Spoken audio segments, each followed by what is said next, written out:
तर मुलुंड मेट्रो बांधकाम अपघात प्रकरणी दुर्घटनेला जबाबदार सत्यजित साळवे या एक्झिक्युटिव्ह इंजिनियरला निलंबित करण्यात आलेला आहे। या क्षणाची एक मोठी बातमी आपण पाहतोय। उपमुख्यमंत्री एकनाथ शिंदे यांनी कारवाईचे आदेश दिले। तसेच मेट्रो ब्रिज मार्गाचे सेफ्टी आणि स्ट्रक्चरल ऑडिट करण्याचे आदेश देखील देण्यात आले। दुर्घटनाग्रस्त मेट्रो मार्गाचे बांधकाम करणाऱ्या कंपनीला कन्सल्टंट करणाऱ्या लुई बर्गर कंपनीला 1 कोटींचा दंड, तर अपघाताला जबाबदार असलेली कंपनी मिलन इन्फ्रा कंपनीला 5 कोटी रुपये दंड ठोठावण्यात आलेला आहे।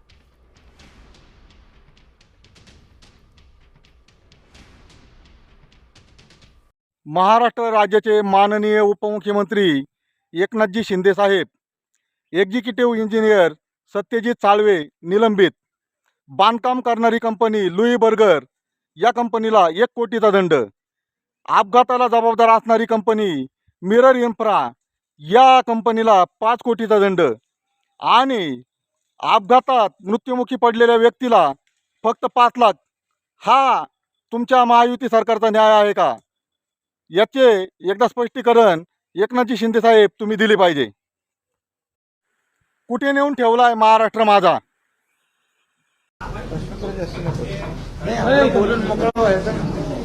बोलून आपण मोकळं निघून जायचं। हो, है ना? यस।